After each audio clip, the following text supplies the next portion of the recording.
കാർഷിക ബില്ല് 2020. ഇന്ന് നമ്മൾ ചർച്ച ചെയ്യപ്പെടുന്നത് കാർഷിക ബില്ലുമായിട്ട് ബന്ധപ്പെട്ട വിഷയത്തെക്കുറിച്ചാണ്. എന്താണ് കാർഷിക ബില്ല്? അത് കർഷകർക്ക് എങ്ങനെയാണ് പ്രതികൂലമായി ബാധിക്കപ്പെടുന്നത്? ബഹളങ്ങളും വിഷയങ്ങളും സമരങ്ങളുമായിട്ട് കർഷകർ പുറത്തിറങ്ങിയത് എന്തിനാണ്? അത് ശരിക്കും അവർക്ക് ഗുണമാണോ ചെയ്യുക, ദോഷമാണോ ചെയ്യുക? സർക്കാരിന് അതിനാൽ എന്ത് ഗുണമുണ്ടാവും? കോർപ്പറേറ്റുകൾക്ക് അതിനാൽ എന്ത് ഉണ്ടാവും? ഈ സംബന്ധമായ രീതിയിലുള്ള കാര്യങ്ങളാണ് ഇന്നത്തെ വീഡിയോ നമ്മൾ ചർച്ച ചെയ്യപ്പെടുന്നത്. സമാനമായിരിക്കുന്ന ഒരു സംഭവം നമ്മുടെ രാജ്യത്തുണ്ടായത് ബ്രിട്ടീഷ് ആക്ട് കാലഘട്ടത്തിലാണ്. ബ്രിട്ടീഷുകാർക്ക് ഇന്ത്യയിൽ പരമാധികാരം ഉണ്ടായിരുന്ന കാലഘട്ടത്തിൽ സമാനമായിരിക്കുന്ന ഒരു സംവിധാനം ഉണ്ടായിരുന്നു. കർഷകരെ സംബന്ധിച്ചിടത്തോളം അവര് ഉൽപ്പന്നങ്ങൾ നിർമ്മിക്കപ്പെടുക എന്നുള്ളതിനപ്പുറമായിട്ട് ലാഭവിഹിതത്തിന്റെ അവകാശികളായി ബ്രിട്ടീഷുകാർ കർഷകരെ കണ്ടിരുന്നില്ല. അതാണ് ആ കാലഘട്ടത്തിൽ ഉണ്ടായിരുന്ന ഏറ്റവും വലിയ പ്രത്യേകത. അവര് അടിമകളെ പോലെ ജോലി ചെയ്യുക, പാടത്ത് ജോലി ചെയ്യുക, ജോലിക്ക് ശേഷം വിൽപ്പനയ്ക്ക് ശേഷം അവർക്ക് ശമ്പളമോ കൂലിയോ അതല്ലെങ്കിൽ ഭക്ഷ്യസാധനങ്ങളോ നൽകപ്പെടുന്ന സംവിധാനം. അധികാരത്തിൽ അവർക്ക് പങ്കില്ല, ലാഭവിഹിതത്തിൽ അവർക്ക് അവകാശമില്ല. വിപണിയിലെ ഉൽപ്പന്നങ്ങൾ, വിപണി നിർമ്മിക്കപ്പെട്ട ഉൽപ്പന്നങ്ങൾ അവരുടെ ഇഷ്ടാനുസരണം വിൽപ്പന നടത്തപ്പെടാനുള്ള അധികാരം അവർക്കില്ല. കർഷകരെ സംബന്ധിച്ചിടത്തോളം ഒരു അടിമവംശ സംവിധാനം പോലെ നിലനിന്നിരുന്ന ഒരു കാലഘട്ടമായിരുന്നു ബ്രിട്ടീഷുകാരുടെ കാലഘട്ടം. അതുകൊണ്ട് തന്നെ സ്വാതന്ത്ര്യ സമരത്തിൽ കാർഷിക പ്രക്ഷോഭങ്ങളും കൃഷിക്കാരെ മാത്രം നേതൃത്വം വഹിക്കപ്പെടുന്ന ഒരുപാട് പ്രക്ഷോഭ സമരങ്ങളും ആ കാലഘട്ടത്തിൽ നമ്മൾ കണ്ടതാണ്.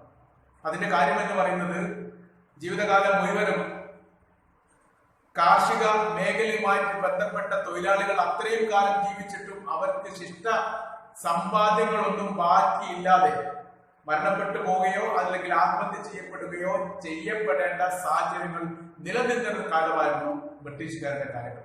ആ കാലഘട്ടത്തിനോട് സമാനപരമായിരിക്കുന്ന നിയമ സംവിധാനമാണ് ഇപ്പോൾ കേന്ദ്ര സർക്കാർ നടപ്പിലാക്കിയത് എന്ന് നമ്മൾക്ക് ഇതിൽ നിന്ന് മനസ്സിലാക്കാൻ വേണ്ടി സാധിക്കും. ഇതിൽ പറയപ്പെടുന്ന പ്രധാനമായിരിക്കുന്ന കാര്യങ്ങൾ ഒന്ന്, കാർഷികോൽപ്പന്നങ്ങൾ സംസ്ഥാനത്തിനുള്ളിലും പുറത്തുമായിട്ട് വിൽപ്പന നടത്താൻ പരിധിയില്ലാത്ത അധികാരം കോർപ്പറേറ്റുകൾക്ക് നൽകപ്പെടുന്നു എന്നാണ്.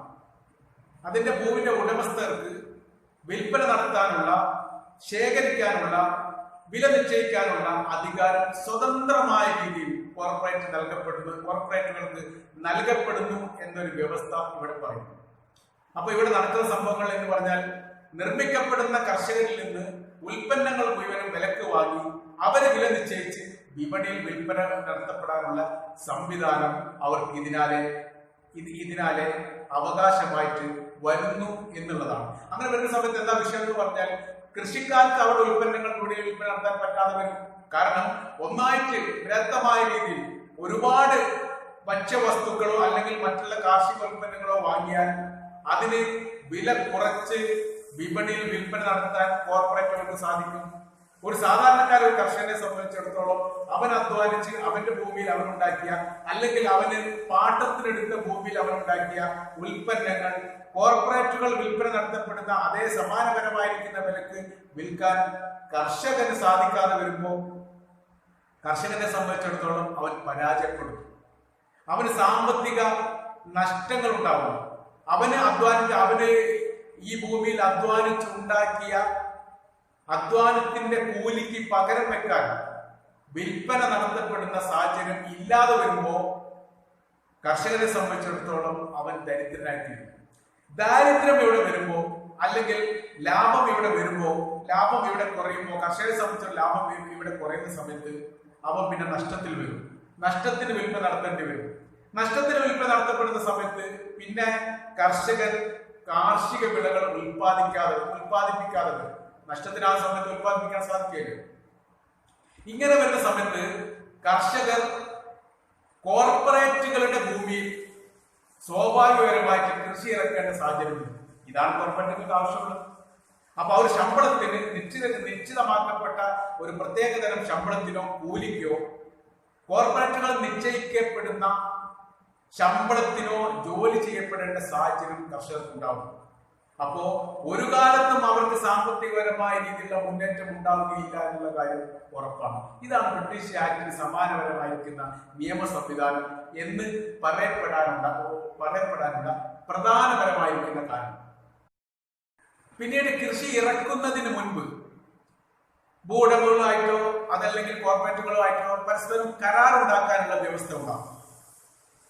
അപ്പോ ഈ കരാർ വ്യവസ്ഥ എന്ന് പറയപ്പെടുന്ന സമയത്ത് ഒരുപക്ഷെ പ്രകൃതിക്ഷോഭമോ മറ്റോ വന്ന് കൃഷി നഷ്ടപ്പെട്ടു പോവുകയോ ഇല്ലാതായി പോവുകയോ ചെയ്താൽ ഒരുപക്ഷെ ശമ്പളം കിട്ടില്ലെന്നോ അല്ല കൂലി നൽകപ്പെടുകയില്ല എന്നോ വ്യവസ്ഥ ഇതിൽ ചെയ്യപ്പെട്ടിട്ടുണ്ടെങ്കിൽ അത് പാലിക്കാൻ കർഷകർ നിർബന്ധിതരാകും. അപ്പോ യഥാർത്ഥത്തിൽ അടിമവംശ സംവിധാനം വരുന്നതിന് സമാനപരമായിരിക്കുന്ന ഒരു സാഹചര്യം ഇവിടെ ഉണ്ടാകും എന്ന് മനസ്സിലാകുന്ന രീതിയിലാണ് കാർഷിക ബില്ല് 2020 ഇവിടെ അവതരിപ്പിച്ചത് എന്ന് മനസ്സിലാക്കാൻ വേണ്ടി സാധിക്കും. പ്രാദേശിക ഉൽപാദന വിതരണ സംഭരണ കേന്ദ്രങ്ങൾ തകർന്നു. ചന്തകൾ പോലെയുള്ള കാർഷിക മേഖലയുമായിട്ട് ബന്ധപ്പെട്ട കൂടിച്ചേർന്നുകൊണ്ട് വിൽപ്പന നടത്തപ്പെടുന്ന സംഭരിക്കുകയും ശേഖരിക്കുകയും ചെയ്യപ്പെടുന്ന സംവിധാനങ്ങൾ ഇല്ലാതാവും. കൂട്ടത്തോടെ വലിയ വലിയ സംഭരണികൾ ഇവിടെ ഉയർന്നു വരും. അപ്പൊ ഒരു വിപണിയിൽ കോർപ്പറേറ്റുകൾ എത്രയാണോ ആ പ്രദേശത്തിന് ആവശ്യമുള്ള അത്രയും കാർഷികോൽപ്പന്നങ്ങൾ ഇറക്കുമതി ചെയ്യാൻ അവർക്ക് സാധിക്കും. വില അവർ നിശ്ചയിക്കും, വിൽപ്പന അവർ നടത്തും, ലാഭം അവർ പോകും. ഇങ്ങനത്തെ ഒരു സാഹചര്യങ്ങളാണ് ഈ ബില്ലിലൂടെ പുറത്തു വരാൻ സാധ്യതയുള്ളത്. കർഷകർക്ക് വിലപേശൽ സംവിധാനം ഉണ്ടാവില്ല. കാരണം ഉൽപ്പന്നങ്ങൾ അവരുടേതല്ല, അവർ ജോലിക്കാർ മാത്രമാണ്. അവർ കൃഷി മേഖലയിൽ നിന്ന് ജോലി എടുക്കുന്നു, കൂലി വാങ്ങുന്നു. അതോടുകൂടി അവരുടെ ഈ കാർഷിക മേഖലയായിട്ടുള്ള ബന്ധം അവസാനിച്ചു. ഒരു പുരോഗമന സംബന്ധമായിരിക്കുന്ന അല്ലെങ്കിൽ സമ്പാദ്യങ്ങൾ ഉണ്ടാക്കപ്പെടുന്ന രീതിയിലുള്ള സാഹചര്യം ഇല്ലാതാകും. ഇതാണ് ഏറ്റവും വലിയ പ്രത്യേകത, ഏറ്റവും വലിയ വിഷയമായിട്ട് ഇവിടെ നിലനിൽക്കപ്പെടുന്നത്. ഉൽപ്പന്നങ്ങൾ വിൽപ്പന സംഭരണം നടത്തപ്പെടുന്നതിനുള്ള സംസ്ഥാനത്തിന്റെ നികുതി, അതിന് നിയന്ത്രണങ്ങളുണ്ട്. ഇപ്പോ ഒരു പ്രദേശത്ത് വിൽപ്പന നടത്തപ്പെടുകയോ സംഭരിക്കപ്പെടുകയോ ചെയ്യപ്പെടുന്നതിന് പ്രത്യേകപരമായിരിക്കുന്ന നികുതി സംവിധാനം സംസ്ഥാന സർക്കാരിനുണ്ടെങ്കിൽ അതില്ലാതായില്ല. അതിന്റെ പരമാധികാരങ്ങൾ കേന്ദ്ര സർക്കാരിൽ വന്നു ചേരുന്നതോടൊപ്പം തന്നെ അത് കോർപ്പറേറ്റുകൾക്ക് ഇല്ലാത്തൊരു സാഹചര്യം ഉണ്ടാവും. അങ്ങനത്തെ ഒരു സംവിധാനത്തിലേക്കാണ് കാർഷിക ബില്ല് പോയിക്കൊണ്ടിരിക്കുന്നത്. തീരുവ അധിക നികുതി സംസ്ഥാനത്തിന് പിടിച്ചെടുക്കുന്ന സമ്പ്രദായമായിരിക്കുന്ന കാര്യങ്ങൾക്കൊക്കെ കടുത്ത നിയന്ത്രണങ്ങൾ ഉണ്ട്. അപ്പൊ കോർപ്പറേറ്റുകൾക്ക് പരമാധികാരം ലഭ്യമാകുന്നതിന് ഒരു നിയമ സംവിധാനം ഏകോപിപ്പിക്കപ്പെടുന്ന രൂപരേഖയാണ് യഥാർത്ഥത്തിൽ കാർഷിക ബില്ല് 2020 എന്ന് പറയപ്പെടുന്നത്. നമ്മൾക്കിതിന് ഏറ്റവും ചെറിയ ഉദാഹരണം എല്ലാവർക്കും മനസ്സിലാകുന്ന രീതിയിൽ പറയാനുണ്ട്. ഇവിടെ ജിയോ സിം കൊണ്ടുവന്നു. അതുവരെ നമ്മുടെ വിപണിയിൽ ഇല്ലാത്ത തരത്തിലുള്ള ലാഭ സംവിധാനമാണ് ജിയോ പ്രഖ്യാപിക്കപ്പെട്ടത്. 5 GB 5 GB ഓരോ ദിവസം ഡെയിലി 5 GB ആണ് ജിയോ പ്രഖ്യാപിക്കപ്പെട്ടത്. അങ്ങനെ പ്രഖ്യാപിക്കപ്പെടുന്ന സമയത്ത് എന്തുണ്ടായി? അതുവരെ ഇവിടുത്തെ മറ്റൊരു മൊബൈൽ കമ്പനികളും ഇത്തരത്തിലുള്ള ഒരു വലിയ പ്രഖ്യാപനം നടത്തിയിട്ടുണ്ട്. സാധാരണക്കാരായ ആളുകളും ഉദ്യോഗ തലത്തിലുള്ള ആളുകളും ഗവൺമെന്റ് തലത്തിലുള്ള ആളുകളും ഈ ഒരു ജിയോ സിമ്മും മൊബൈലും വാങ്ങാൻ തുടങ്ങി. അതോടുകൂടി അത് വലിയൊരു സംവിധാനമായി വന്നു. വലിയൊരു ജനസംഖ്യ അതിനെ ആശ്രയിക്കപ്പെടുന്ന സാഹചര്യങ്ങളുണ്ടായി. അതോടെ മറ്റ് കമ്പനികൾ തകരാൻ തുടങ്ങി. അത് BSNL അടങ്ങുന്ന കേന്ദ്ര ഗവൺമെന്റിന്റെ മൊബൈൽ സംവിധാനത്തിൽ പോലും ജിയോയുടെ വരവ് വലിയ തകർച്ചയുണ്ടാക്കി.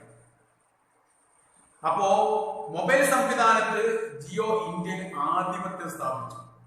വലിയൊരു ജനസംഖ്യ ജിയോയുടെ ഉപഭോക്താക്കളായി നിലവിൽ വന്നു. ഈ ഒരു സാഹചര്യത്തിൽ പരമാധികാരപരമായിരിക്കുന്ന പല നിയമങ്ങളും നടപടികളും മൊബൈൽ സംവിധാനപരമായിരിക്കുന്ന കാര്യത്തിൽ എടുക്കാൻ ജിയോനെ പ്രേരിപ്പിച്ചു. അവരത് ചെയ്തു. അങ്ങനെ അവര് ഉദ്ദേശിച്ച തരത്തിൽ ആളുകൾ ജിയോനെ ആശ്രയിച്ചപ്പോ അവരുടെ മൊബൈലിന്റെ റീചാർജിന്റെ വില കൂട്ടിയ സമയത്ത് എന്തുണ്ടായി? മറ്റുള്ള തകർന്നു കിടക്കുന്ന മറ്റുള്ള മൊബൈൽ കമ്പനികൾക്ക് സമാനപരമായ രീതിയിൽ കൂട്ടാൻ പറ്റാത്ത സാഹചര്യമാണ്. അപ്പൊ ആധിപത്യം കിട്ടി, മറ്റുള്ളവരെ തകർക്കാൻ പറ്റി. അവർക്ക് അവരുടെ ഇഷ്ടത്തിനനുസരിച്ച് വില കൂട്ടാനും കുറക്കാനുമുള്ള പരമാധികാരം കമ്പനിക്ക് ലഭ്യമായി. ജിയോ ഇന്ന് ഏറ്റവും കൂടുതൽ ആളുകൾ ഉപയോഗിക്കപ്പെടുന്ന മൊബൈലിൽ ഒന്നായി മാറി വളരെ കുറഞ്ഞ കാലമാണ്. അപ്പൊ കോർപ്പറേറ്റുകൾ ഇന്നാണ് വലിയ ലാഭങ്ങൾ പ്രഖ്യാപിക്കുന്നു, മറ്റുള്ളവരെ അപേക്ഷിച്ചുകൊണ്ട് വലിയ വിപണി സംവിധാനങ്ങൾ പ്രഖ്യാപിക്കുന്നു. കർഷകർക്ക് ആദ്യഘട്ടത്തിലൊക്കെ വലിയ ശമ്പളങ്ങളോ കൂലിയോ പ്രഖ്യാപിക്കുന്നു. അങ്ങനെ അവരുടെ ചൊൽപ്പടിയിൽ അവർ ഉദ്ദേശിക്കുന്ന തരത്തിൽ ഇത് ഏകോപിപ്പിച്ച് കിട്ടിയാൽ അവർ പിന്നെ അവരുടെ നിലപാടുകളും തീരുമാനങ്ങളും പറയും. അങ്ങനെ ആ സമയത്ത് അതിനെതിരെ സംസാരിക്കാനോ അതിനെതിരെ പ്രതിരോധം തീർക്കാനോ കർഷകർക്ക്, സാധാരണക്കാരായിരിക്കുന്ന കർഷകർക്ക് സാധിക്കാതെ വരുന്ന ഒരു സാഹചര്യം ഇവിടെ നിലനിൽക്കുന്നു. ഈ നിലനിൽപ്പിലേക്കാണ് കോർപ്പറേറ്റുകൾക്ക് പരമാധികാരം ലഭ്യമാകുന്ന തരത്തിലുള്ള സംവിധാനം രാജ്യത്ത് ഉണ്ടാക്കുന്ന തരത്തിലേക്കാണ് കേന്ദ്ര സർക്കാർ 2020 അവതരിപ്പിക്കപ്പെട്ട കാർഷിക ബില്ല് എന്ന് സ്വാഭാവികപരമായിട്ട് നമ്മൾക്ക് ഇത്തരം ഉദാഹരണങ്ങളും സംഭവങ്ങളും വിശദീകരിച്ചുകൊണ്ട് മനസ്സിലാക്കാൻ വേണ്ടി സാധിക്കും.